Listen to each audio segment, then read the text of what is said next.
Meus irmãos, eu cumprimento a todos com a paz do Senhor Jesus. Deus já falou com você nessa noite?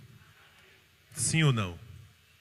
Porque comigo Deus já falou. E foi através desse louvor. Enquanto os irmãos do MDL estavam tocando e cantando, passou um filme na minha memória, né? Desses que é impossível você não parar, lembrar e começar a glorificar e chorar na presença do Senhor Deus. Eu lembro que desde da minha infância, da minha criancice, minha mãe sempre foi evangélica. E aqui a Késia conhece, a nossa família.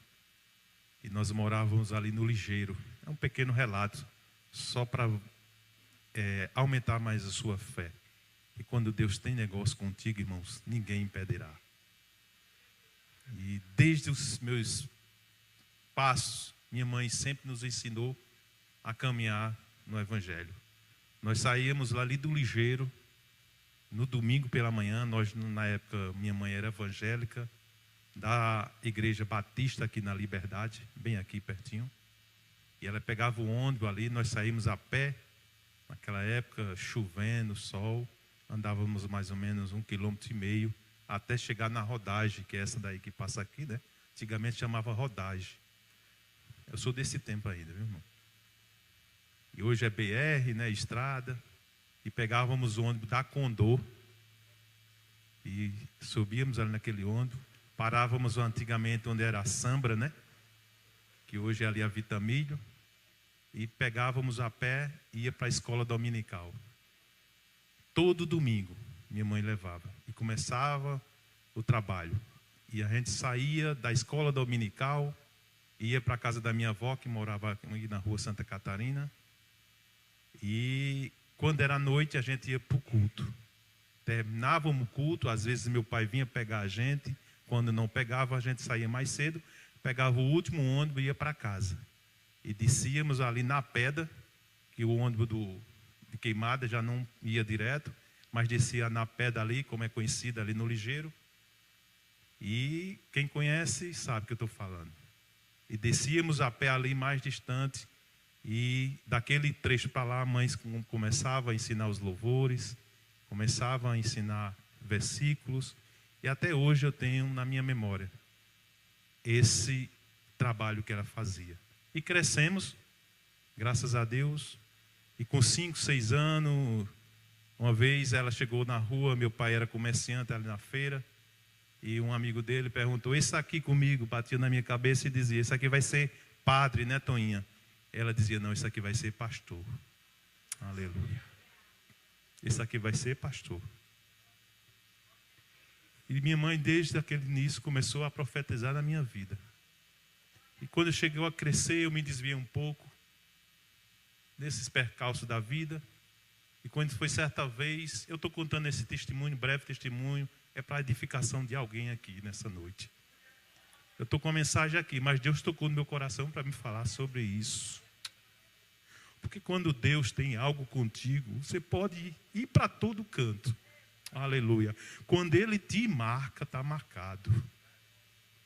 Nós éramos em 7 irmãos, nós somos 4 homens, éramos 4 homens, 3 mulheres. Meu irmão mais velho morreu. E eu fiquei como segundo, sou o mais velho hoje da minha família. E aí, certa vez, eu num canto desse aí, na época de São João mesmo, bebendo, e estava com meu irmão mais velho nessa época. E um amigo deles, do nada, olhou assim para mim e pensou que eu estava paquerando com a namorada dele. E o camarada era da Polícia Federal.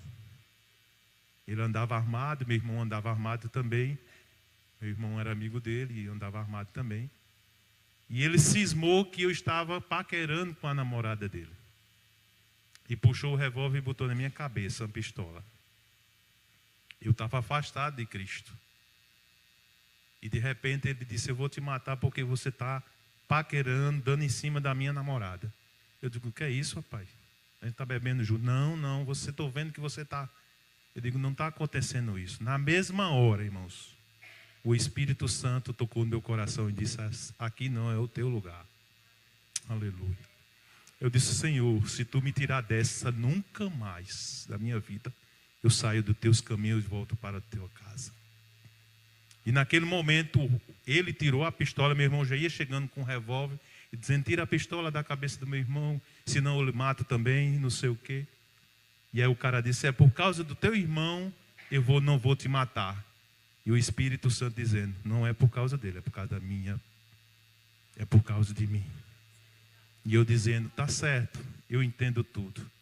Terminou ali, peguei o meu carro, vim embora para a fazenda ali em Boa Vista. Quando eu cheguei, era mais ou menos 2h30 para 3 horas da tarde, 2h30 mais ou menos, em casa. E aí mãe olhou para mim e disse, o que está acontecendo? O que foi que aconteceu? Minha mãe é uma mulher de oração, sempre foi. E aí eu disse, nada, não aconteceu nada. Ela disse, aconteceu sim, porque quando foi 1h30 da tarde, eu estava dormindo, durante aquele cochilo, e o Espírito Santo me acordou para orar por você. O que foi que aconteceu? Aleluia. Nós só estamos de pé porque tem alguém orando por você. Tem alguém velando por você. Aleluia. O inimigo não vai, aleluia, te atingir. Creia tão somente. E ore quando o Espírito Santo tocar no teu coração. Onde você estiver fazendo, solte tudo e ore ao Senhor. Porque Deus tem algo a fazer naquele momento. E ali eu comecei a chorar e disse, mãe, aconteceu isso, isso e isso. E a partir de hoje, eu voltei para Cristo. Ela deu um glória a Deus muito grande. E aí começou minha caminhada, eu casei, graças a Deus. Começamos a minha caminhada. E há poucos tempos atrás, irmãos, eu tinha uma coisa comigo. Porque a minha família, e ela conhece, que a Esa conhece, a maioria da minha família, os meus tios, as minhas tias, morreram tudo cedo. Não chegava a 50 anos de idade. E eu fiquei com aquele negócio no meu coração, com aquele remorso. Eu dizia, meu Deus do céu, será que eu vou chegar a 50 anos de idade? Será que eu vou chegar? Meu pai morreu com 49, pastor Rogério. Meu tio morreu com 43. Minha tia morreu com 55. O outro meu tio morreu com 52. Meu irmão morreu com 36. E eu fiquei com aquele negócio dentro do meu coração. Eu dizia, será que eu vou chegar aos 50 anos? Será que eu vou passar essa conta do meu pai? E aí, certa vez, eu saindo daqui, os irmãos, eu acho que escutaram alguma coisa, eu e minha esposa, fomos levar a Sâmia em João Pessoa para pegar o voo. A nossa missionária que está na Índia. E retornando 1h30 da manhã, quando eu vinha ali no Planalto, vinha mais ou menos com 110, normal. E de repente passou na minha frente uma capivara. A capivara era grande, viu, irmãos? Eu ainda livrei um pouco, ela passou. Quando ela se assombrou, porque vinha atrás de mim uma moto, ela voltou. Quando ela voltou, ela bateu na lateral do carro, no pneu traseiro, e o carro rodou. E eu dei 3 capotadas. O carro deu 3 capotadas. E caímos dentro do mato, só não deu a 4ª porque pegou numa árvore. E ali, quando eu acordei, perguntei, Kelly, você está bem? Ela se acordou também, está bem.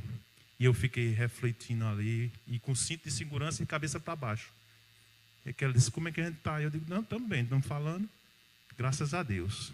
E naquele momento, o Espírito Santo disse assim comigo, eu sou o Deus dos 50, eu sou o Deus dos 49, eu sou o Deus do 80, eu sou o dono da vida. O projeto que eu tenho para a tua vida, Satanás nenhum vai tirar. Aleluia. E naquele momento, aquela coisa, aquela angústia foi embora. Eu disse, Kelly, a partir de hoje eu não tenho mais medo de morrer desse período. Porque eu tinha esse medo, irmãos, de partir antes. E a partir daquele momento, Deus falou comigo. E graças a Deus, Deus fez uma grande coisa. E quando essas irmãs estavam cantando e dizendo, não há nada nesse mundo que impeça o que eu tenho na tua vida.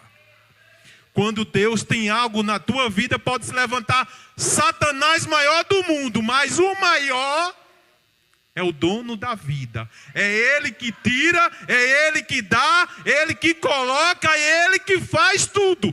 tu estás nas mãos do Senhor.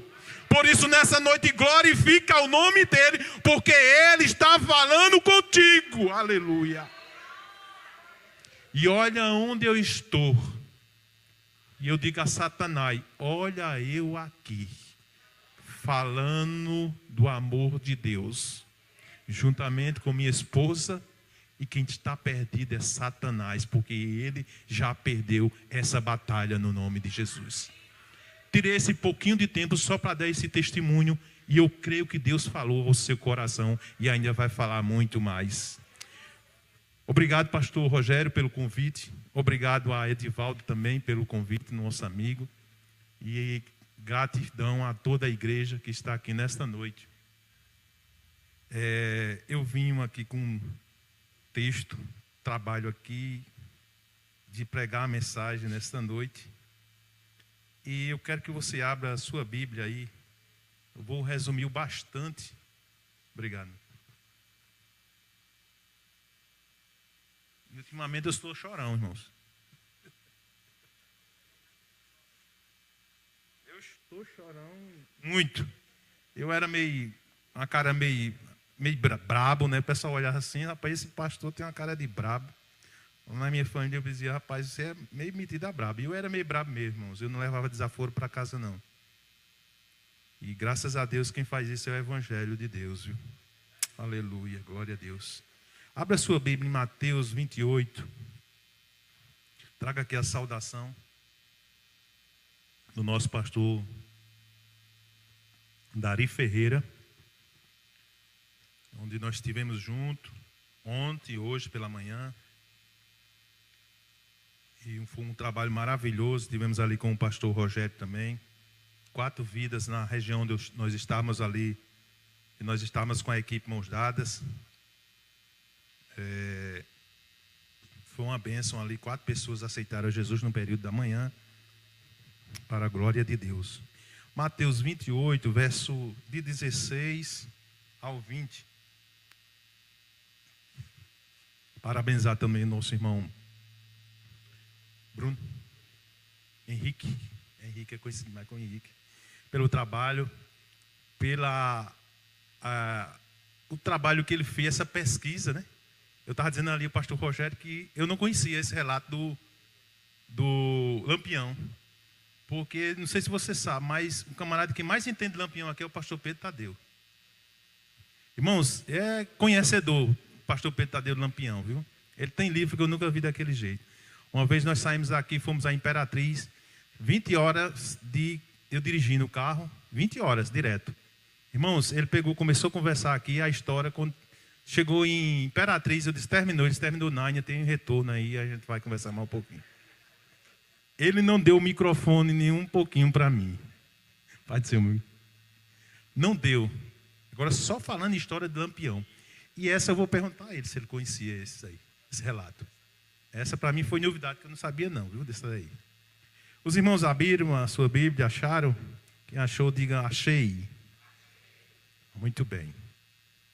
A palavra de Deus diz assim ao Senhor: os 11 discípulos partiram para Galiléia, para o monte que Jesus havia designado. E quando vieram Jesus, o adoraram. Quando viram Jesus, o adoraram. Mas alguns duvidaram.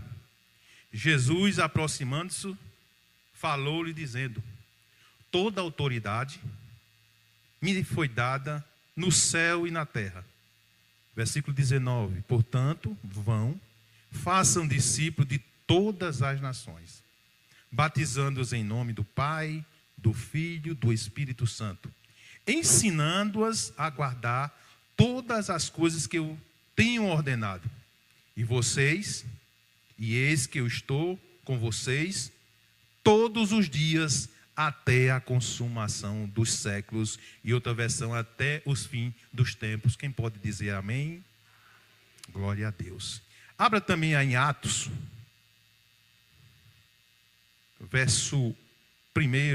capítulo 1, e versículo 8.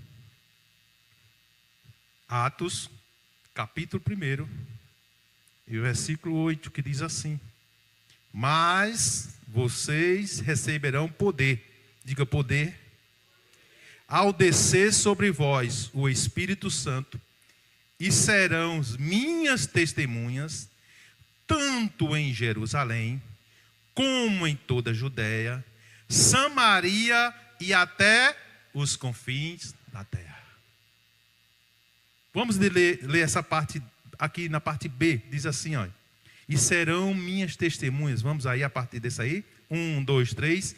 E serão minhas testemunhas, tanto em Jerusalém, como em toda Samaria e até os confins da terra. Glória a Deus por isso. Meus irmãos, o contexto no qual eu quero falar aqui, e vai ser bem rápido aqui, vai resumir o mais possível, é em Mateus 28, 16, do verso 16 ao 20. Esse texto sempre eu estou falando nele, mas numa temática sobre a evangelização e o discipulado, pastor Rogério. Mas eu pedi a Deus uma palavra, como o pastor Rogério falou sobre, o tema seria hoje sertões, nordestino, e o nosso irmão Henrique, ele deu um breve resumo aqui do trabalho no sertão nordestino e no Nordeste todo, como se fala Nordeste, porque o Sul e o Sudeste, ele conhece o Nordeste, ele não conhece o sertão. Quando fala de Norte e Nordeste, ele diz tudo Nordeste. Porque na cabeça deles, é como se o Nordeste fosse uma área esquecida até por Deus. Uma área seca, uma área de pouca vegetação, onde morrem animais, onde a tecnologia não chegou, onde falta tudo. Mas, quando eles olham para a realidade e vêm conhecer o Nordeste, eles tiram aquela escama dos seus olhos. Eu digo isso porque eu tenho muitos amigos, eu vou muito ao Sul, conheço muitas pessoas, e quando a gente fala do Nordeste, que eu falo da minha cidade como Campina Grande, que é uma cidade de quase 600 mil habitantes, que tem tantas faculdades e tal, e eles ficam de boca aberta, sem querer acreditar. E às vezes eu mostro as fotos e olha, a cidade é desse jeito. E esse texto aqui me chamou a atenção, porque há muito tempos atrás, o movimento missionário brasileiro, ele começou a trabalhar no contexto nordestino. Historicamente, tem abordado essas questões nordestinas como um campo missionário. E a palavra que eu tenho hoje para a igreja aqui, e o Nordeste, evangelista, não é só tipo e ver pelos olhos nosso humano como um campo missionário. Não só é apenas isso, um campo missionário.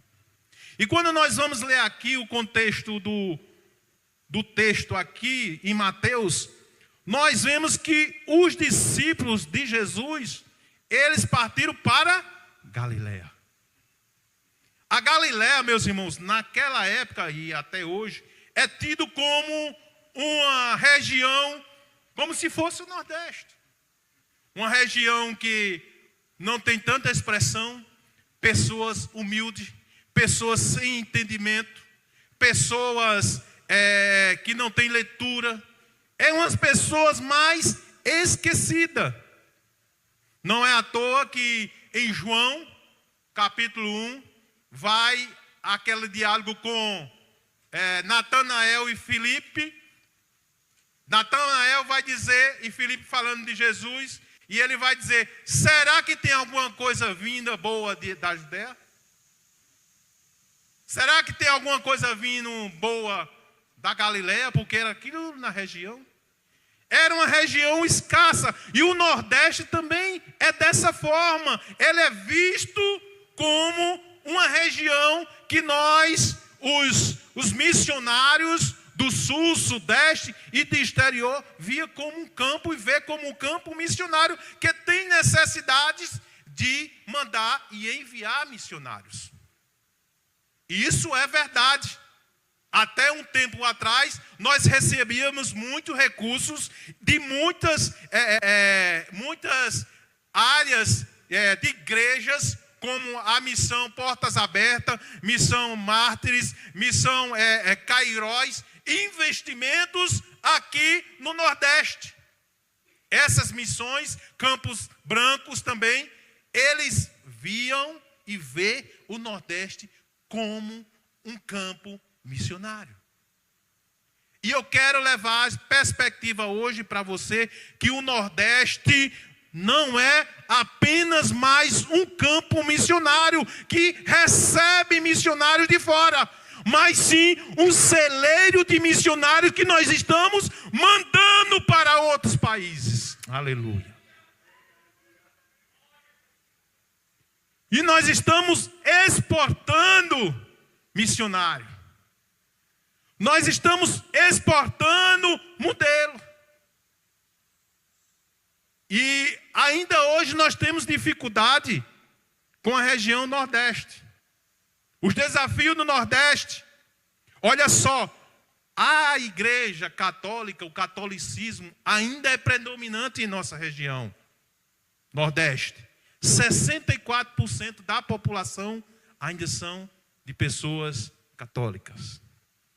22,50% são evangélicas. Crescemos bastante, mas precisamos crescer mais ainda. Os estados que mais têm menos crentes, que mais precisam ser evangelizados: Piauí, Sergipe, Ceará e Rio Grande do Norte. Esses estados aí é o que estão no topo do Brasil para que o evangelho chegue lá mais e mais. Agora, por que essa questão? Porque o Nordeste sempre foi tido como um campo missionário. Quando muitos daqui saíam, e eu vi muitas das vezes os nossos missionários saíam daqui para pedir ajuda, levavam notícia para o sul ou para onde for, que o Nordeste era uma Nordeste região seca, era isso, era aquilo, e que precisava de investimento. E com esses investimentos começaram a mandar para o Nordeste. Mas chegou um tempo, e eu creio que chegou um tempo, que agora o Nordeste, ele é um mandador de missionário, é um celeiro, é quem envia, é quem posta, é quem manda para o Brasil todo. E aqui nós temos uma peculiaridade, irmãos. O nordestino não tem medo de nada. O nordestino, como na nossa gíria, pastor Rogério, é um cabra mesmo que segura onde vai. É um cabra da peste. Onde você colocar um nordestino, irmãos, ele vai se sobressair diante de todos. Olha só, quem imaginaria você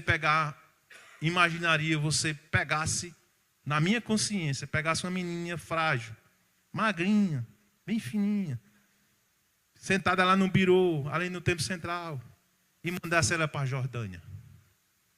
Paulinha. E vocês conhecem bem Paulinha. Para onde? Para a Jordânia. Para o foco do islamismo. O foco de onde está os homem-bomba. Mas Deus falou no coração dela, aleluia.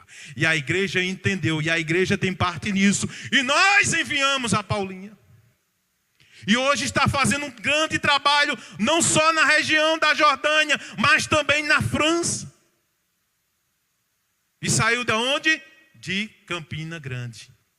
Quem imaginaria? Uma menina também lá do Jeremias.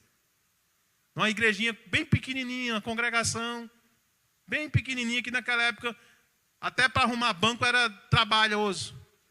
Mas Deus falou o coração da missionária Sâmia, e hoje ela está fazendo um trabalho na Índia.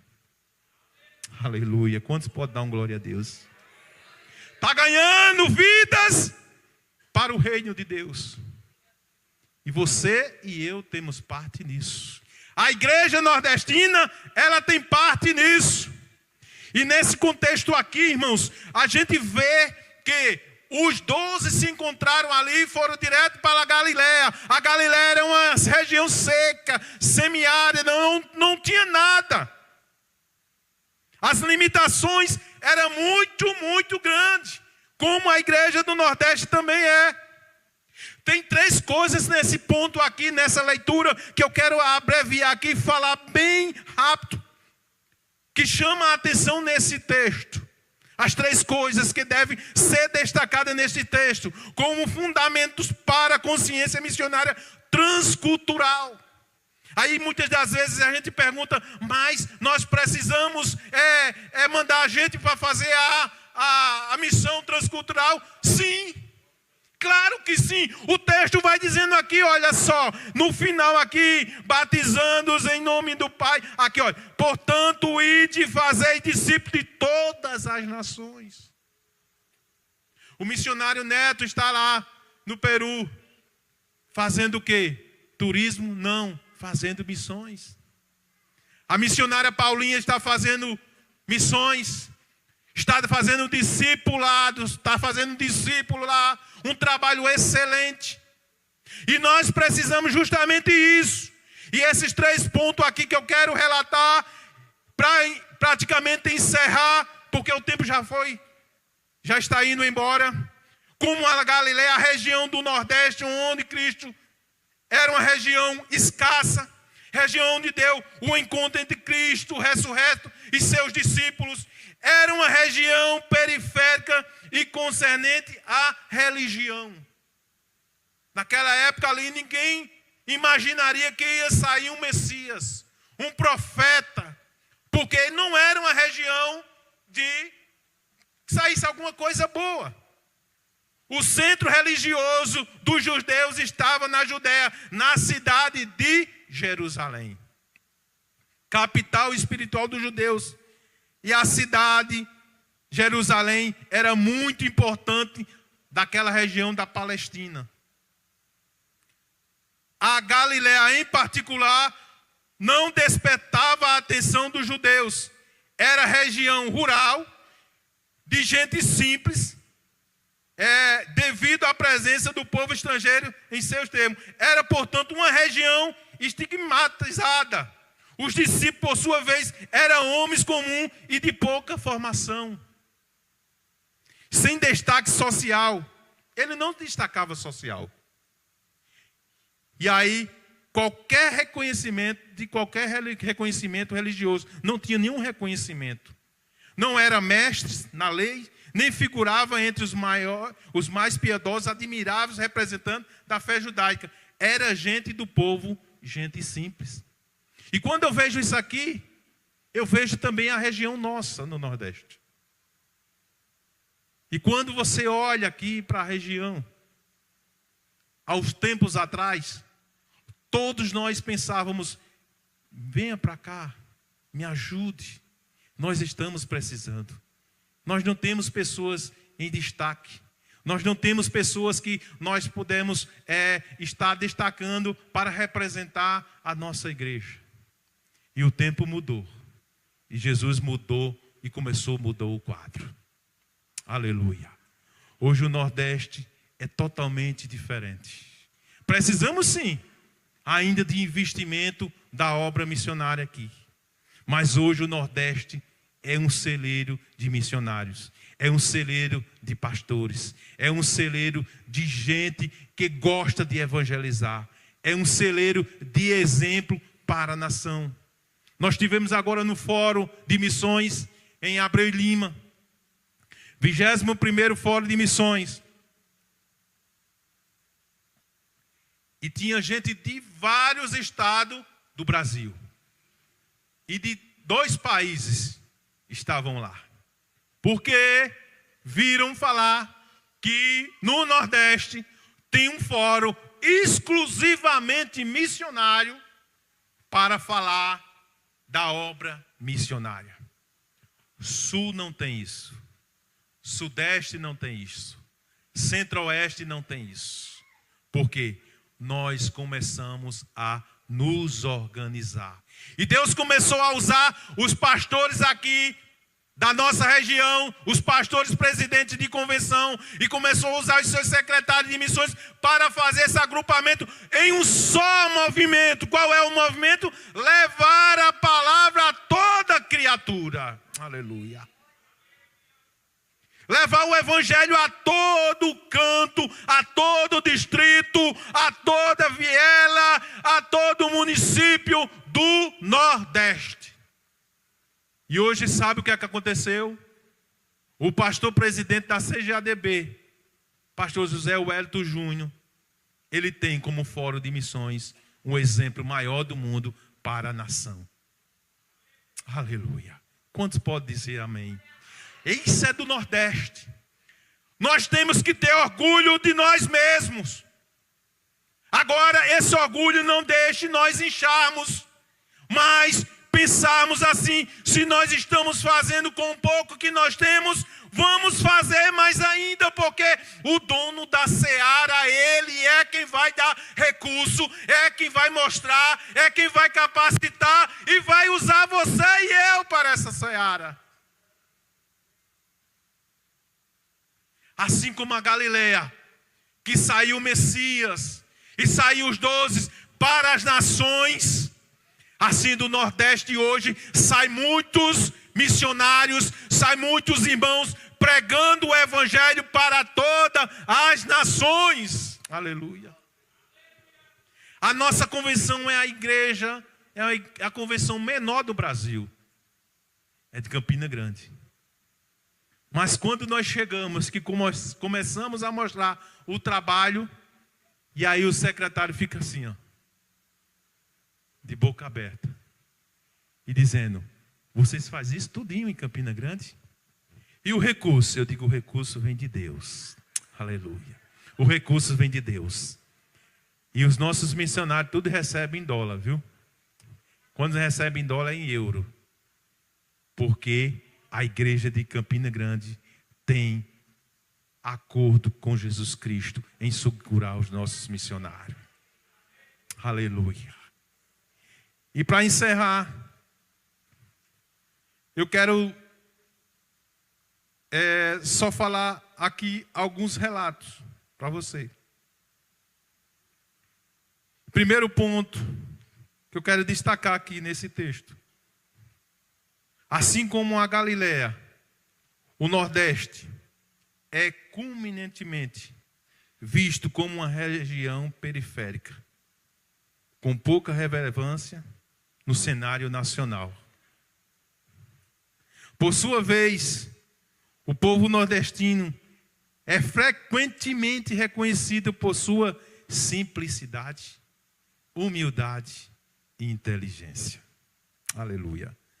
Não se destacando em aspectos sociais. Já foi relatado aqui sobre a questão social. Se você for para o sertão nordestino, você vai ver muitas necessidades sociais lá.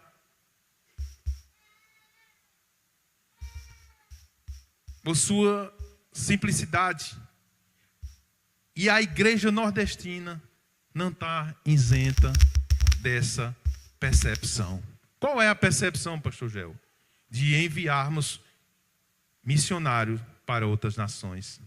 Segundo ponto, os crentes nordestinos, assim como os discípulos, são simples e humildes. Não figuram entre aqueles que se destacam por sua habilidade e saber e influência. Mas eu quero dizer que é um povo cheio do Espírito Santo. É um povo que Deus está capacitando. É um povo que Deus está dando visão.